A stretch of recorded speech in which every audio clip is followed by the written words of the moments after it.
Good morning. Thanks for joining us. Earth and Tree Miniatures here in Amherst, New Hampshire. And we are going to today talk about world model flooring.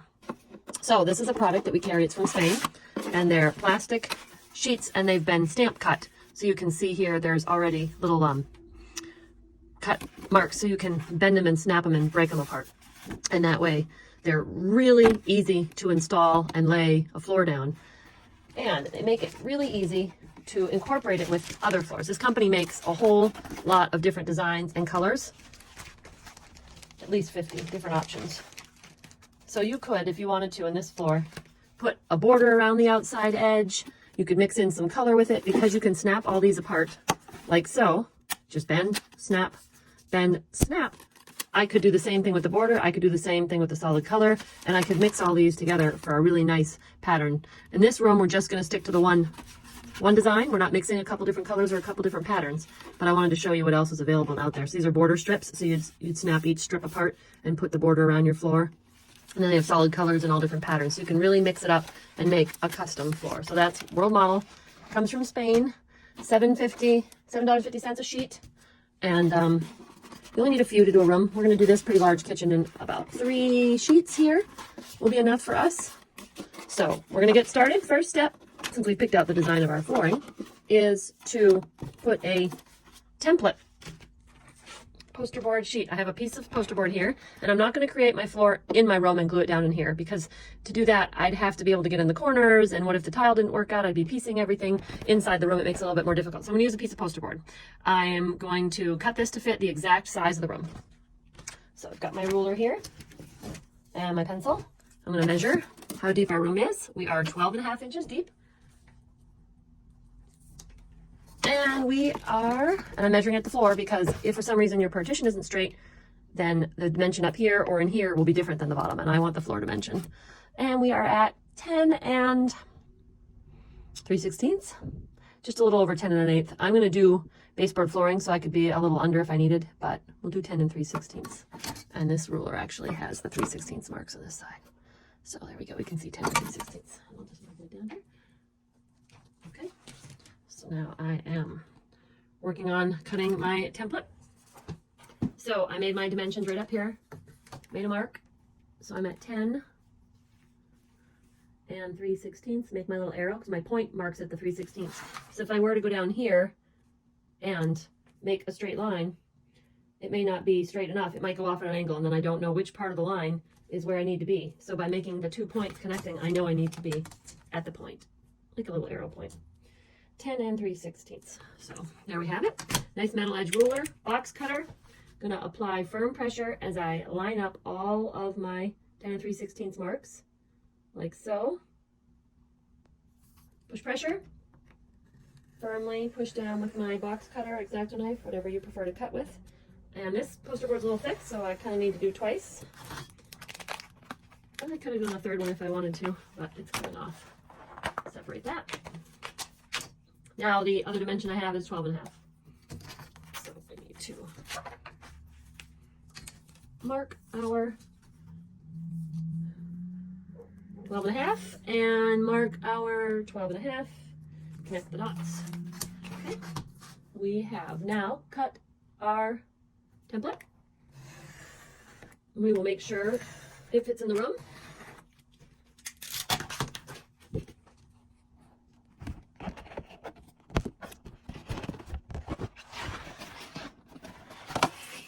Okay, nice fit. Now, if you flip it over, it fits one way versus the other better. You can definitely make a mark. So this one actually fits in a little bit better this way. So what I will do then is I will take my pencil on the part I'm not gluing to, and I will put an arrow pointing. That's the way I want it to go inside the house. So I made that mark on there with my pencil. So when I take this out, I know that that's the way it's going to go into the room. Okay, so we've got our template and it fits great. So the next thing I want to do is we want to make sure our pattern is centered. So that means, what centered means is we're not going to have a full tile on one side and a half a tile hanging over on the other side, because then the pattern isn't centered. It would be off. So in order to make sure our pattern ends the same on each side, we need to find the middle. Now we already made the dimension, we already know the size of our room. So we're going to take 12.5 and we're going to mark that in half. Half of 12.5 is 6 1/4. So we're going to take our ruler and we're going to mark 6 1/4, and we're going to mark 6 1/4, and we're going to draw a line, 6 1/4, 6 1/4. Connect the dots. 10 3/16. That's a little bit trickier. 5. Make sure we're at the edge. It'd be 3/32, but this ruler doesn't have 30 seconds, so we just need to be a little under 5 1/8.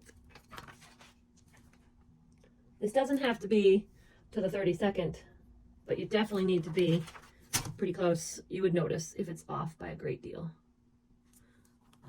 And if you're worried, you can always check it. You can always measure the other side and be like, oh, yeah, that's pretty much just under 5 1/8. So as long as both sides are really close to the same. So now we have the exact middle of the floor. So if we were doing a compass rose or a design, a star, a pattern in the middle, we would want to lay out if we want our pattern to start like this, meaning the points meet in the middle. I'm going to go ahead and snap some more flooring apart here. Or I could also do the same thing as I could make this one be centered. I can see the little 4 score lines in here, so I can line those up. So there's not a right way or a wrong way.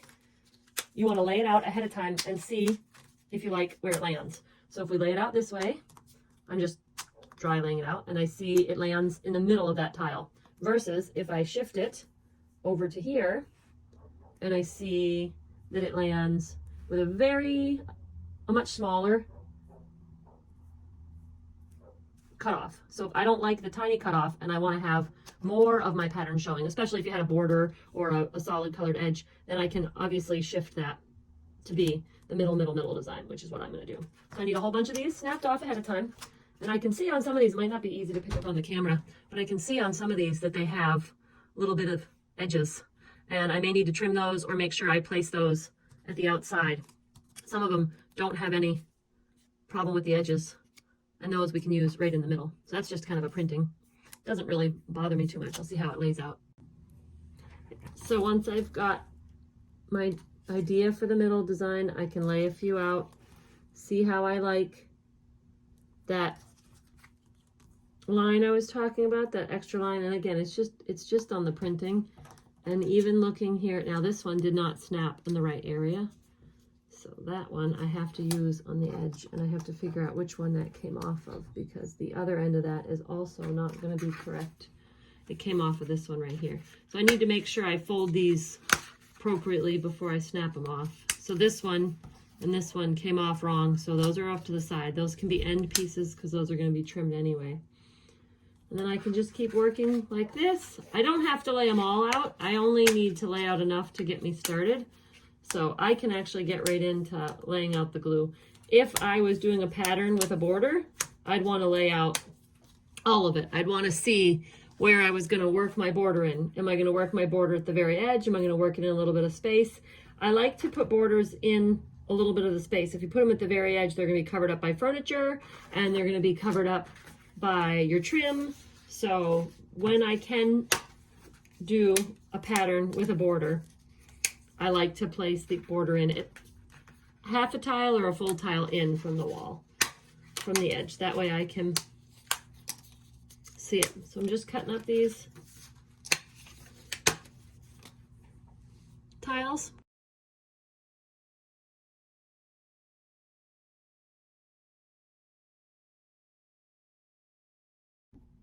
So as you can see, I've laid out almost enough to do the whole entire floor.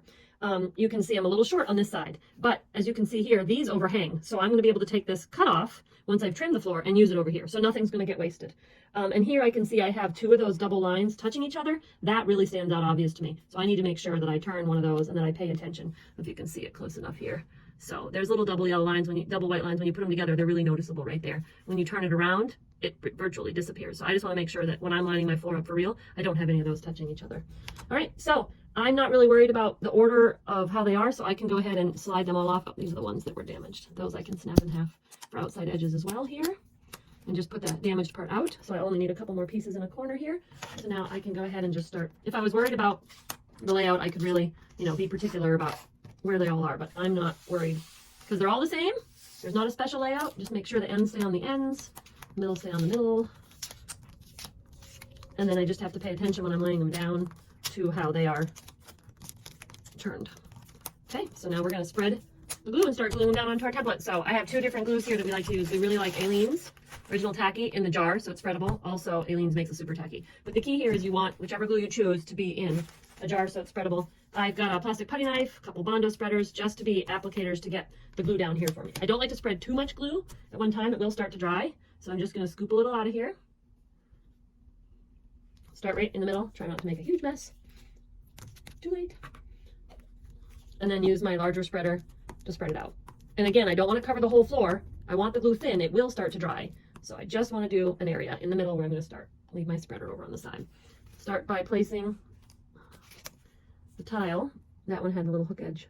We're lining up the lines with the middle right there. So the lines that are printed on the tile, I'm lining those up with my pencil lines. And if I have any glue on the surface, no problem, I'll clean it off afterwards. These are plastic, so a little wet rag, and those will wipe right off. So we just want to make sure that we're straight here.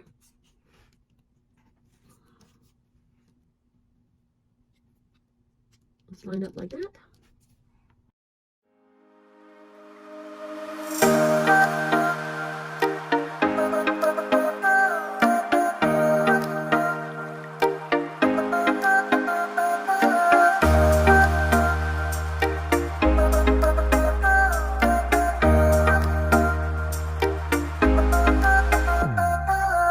So we have laid out all the pieces of tile that we have, and as you can see, we're a few short right over here on the edge.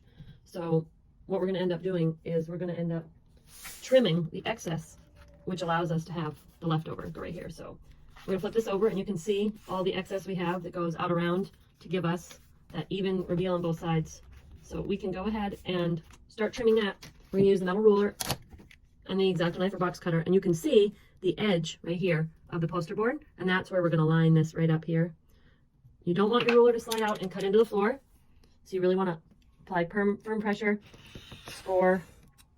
You're going to want to keep scoring because you are going through the thick plastic of the floor, and you want to also be careful that this is newly glued down. They could slide around a little if you apply too much pressure, so we have to do a happy medium, and then we will use these pieces, leftover cutoffs, on the missing pieces.